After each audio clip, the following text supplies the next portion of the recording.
Che c'è qua? Mi si capire, bellissimo, ogni un coglione. E tu che fai? La zio, minchia. Sicilia, picciotta Sicilia, te la ricerca che se sono macchine vere, no? E poi esci fuori, tu che la vitamina C. No, che te ne vai in farmacia, ti pigli vitamina K, no già il D, non esce fuori la vitamina C. Senti che c'avolo e che profumo. Niente, picciotti, veramente. Sicilia, picciotti. Facciamo vedere come in Sicilia si fa la differenziata. Perché ci tengo a dirlo. E poi abbiamo il padrone di casa, che non sei tu. Ma Giacomino. Ma è lui.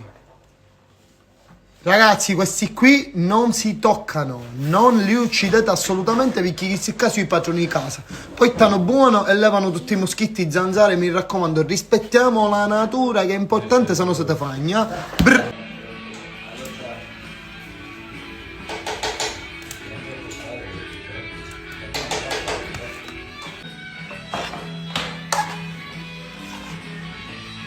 Che bella ruminica, picciotte, paese rurale. Minchia, proprio la Sicilia mi sento a casa. Sto uscendo il siciliano che è in me, picciotte. Piglia le pecore. Arregata a pigliare dopo. Dale chi cecca, te ne mangia domani. Carrellata, ecco, piglia il suo canno, Luisa. Mamma mia che trauma. Traumi. Buongiorno e buon lavoro. Buon lavoro.